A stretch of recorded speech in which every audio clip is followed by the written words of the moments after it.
चलिए अब ध्यान से देखिए, ये कक्षा 10 का साइंस विज्ञान का पेपर जो सॉल्यूशन हुआ है उसका मिला लीजिए कितना सही है कितना गलत है। ध्यान से देखिए, किसी बच्चे ने भेजा हुआ है, मिला लीजिए। कोड है, पेपर कोड है IP 4824 और ये 931 है। अब चलिए ध्यान से पहला प्रश्न देखते हैं आपको। पहला प्रश्न है बच्चा, किसी किसी लेंस के वस्तु का प्रतिबिंब आभास से सीधा और वस्तु से छोटा बनता है, कब, किस लेंस में?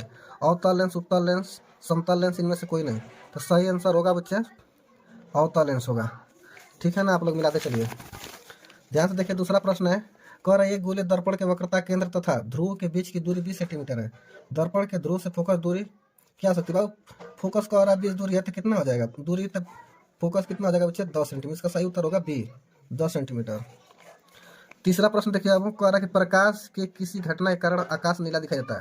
कह रहा है किसके कारण आकाश नीला है? जब नीचे से देखते हैं तो ऊपर आकाश नीला दिखता है किसके कारण बाबू? तो प्रकीर्णन द्वारा दिखता है, प्रकीर्णन द्वारा।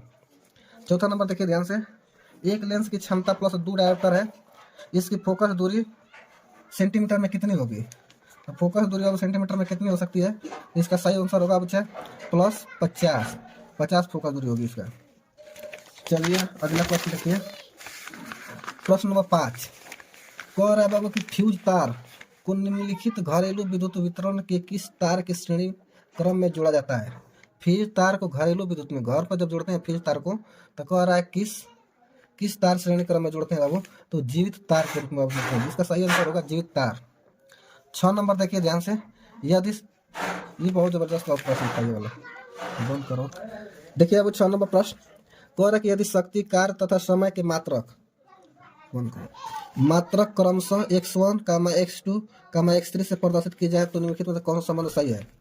तो कौन सा बाबू कह रहा है कि इसमें दिया है 4, कह रहा है कौन सा सही होगा? तो 6 नंबर का प्रश्न है बच्चे, तो इसका होगा x2 x3 is equal to x3 into x2 into x3। प्रश्न नंबर 6, यदि शक्ति, कार्य तथा समय की मात्रा क्रम से x1, x2, x3 से प्रदर्शित किया जाए तो निम्नलिखित में से कौन सा संबंध सही है? 4 को दिया है बाबू, तो इसका सही आंसर होगा अब ये वाला x2 इंटू x3 बराबर इज इक्वल टू 1 x1, ये वाला सही होगा। अब 7 नंबर देखिए ध्यान से, 7 नंबर कह रहा है कि एक चालक में 10 एम्पियर की धारा प्रवाहित होती है। एक चालक में 10 एम्पियर की धारा प्रवाहित होती है, इसके संगत 2 सेकंड में प्रवाहित होने वाले आवेश की मात्रा कितनी होगी? ठीक, तो 7 नंबर का अब सही आंसर होगा, दिया है इस पहला 10 गुलाम, 5 गुलाम, 25 गुलाम, 20 गुलाम, तो सही आंसर होगा बच्चे इसका 20 गुलाम। ध्यान से देखिए, प्लास्टर ऑफ पेरिस का फार्मूला कौन सा है? प्लास्टर ऑफ पेरिस का फार्मूला कौन सा है इसमें? तो इसका अब सही आंसर हो जाएगा ये वाला CaSO4 इंटू हाफ H2O, तो सही आंसर होगा बच्चे। 9 नंबर को देखिए ध्यान से, आप लोगों को पता ही होगा पीएच मान 8.5 वाला विलियन क्या कहलाता है? तो पता है 7 रहेगा तो क्या कहते हैं उसको? उदासीन कहते हैं। 7 ले नीचे रहेगा तो उसको अम्ल कहते हैं, और 7 ले ऊपर रहेगा तो उसको क्षार कहते हैं। तो इसका 8 7 से ऊपर है तो क्षार ही हो जाएगा। 10 नंबर देखिए अब ध्यान से, CH3 dash CH dash CHO, इसका यूपीएससी नाम पूछ रहा है तो इसका फार्मूला होगा बाबू, इसका यूपीएससी नाम 2 मेथिल प्रोपेनल। इसका सही आंसर होगा बच्चे ये वाला। आप लोग मिला लीजिए, कमेंट करिए कितना सही है कितना गलत है। अब 11 नंबर देखिए अब ध्यान से, तो 11 नंबर देखेंगे तो कहा बाह्यतम कोश में 7 इलेक्ट्रॉन वाला तत्व है, जिसके बाह्य कोश में 7 इलेक्ट्रॉन होते हैं उसको क्या कहते हैं बच्चे? धातु, निष्क्रिय गैस, उपधातु, अधातु कहते हैं उसको। जिसके बाह्य कोश में कितने इलेक्ट्रॉन है? 7 इलेक्ट्रॉन रहेंगे, उसको अधातु कहते हैं हम लोग। बहुत अच्छा सा प्रश्न दिया हुआ है, आसान, एक आध को तन कठिन दिया है। ध्यान से देखिए 12 नंबर प्रश्न, कैल्शियम नाइट्रेट का रासायनिक सूत्र बताइए। कैल्शियम नाइट्रेट का रासायनिक सूत्र है बच्चे CaNO3 वाला नहीं होगा, वो सही आंसर होगा ये वाला Ca ब्रैकेट में NO3 का होल ट्वाइस। 13 नंबर देखिए ध्यान से, निम्नलिखित में से असंतृप्त हाइड्रोकार्बन है। असंतृप्त हाइड्रोकार्बन, तो बाबू इसका दिया देखिए C2H2, CH4, C2H6, C3H8, तो सही आंसर होगा वो ये वाला C2H2। अब ध्यान से देखिए, अब आ गया बायोलॉजी का प्रश्न। बायोलॉजी में पहला बोल दिया कि रक्तदाब नापा जाता है। रक्तदाब जो है ब्लड बाबू, ब्लड रक्त BP नापा जाता है, उसको क्या कहते हैं?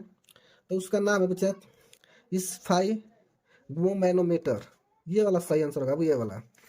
अब 15 नंबर को देखिए, 15 नंबर प्रश्न, निम्नलिखित में से कौन सा पादप हार्मोन है? पादप पौधों में हार्मोन कौन सा होता है? थायरक्सिन, इंसुलिन, सबको पता है इंसुलिन एस्ट्रोजन महिलाओं में होता है, और थायरक्सिन पुरुषों में, महिलाओं में मानव में होता है। ये सब पौधों वाला बच्चे यही है साइटोकाइनिन का अब करता है ऐसा कार्य, कोशिका विभाजन कार्य करता है, कोशिका विभाजन का। अब है एक लिंगी पुष्प है, एक लिंगी पुष्प कौन सा है, एक लिंगी। तो एक लिंगी पुष्प पूछा है गुड़हल, सरसों, गुलाब, पपीता। तो सही आंसर होगा क्या इसका, पपीता।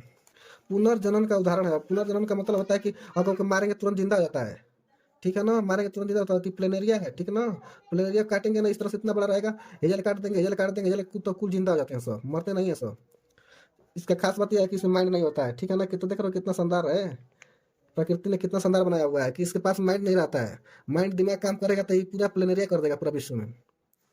ध्यान से देखिए अगला प्रश्न। पुनर्जन्म का उदाहरण है बाबू प्लेनेरिया है। उसके बाद 18 नंबर, ओजोन परत का संरक्षण निम्न में से किसके कारण होता है।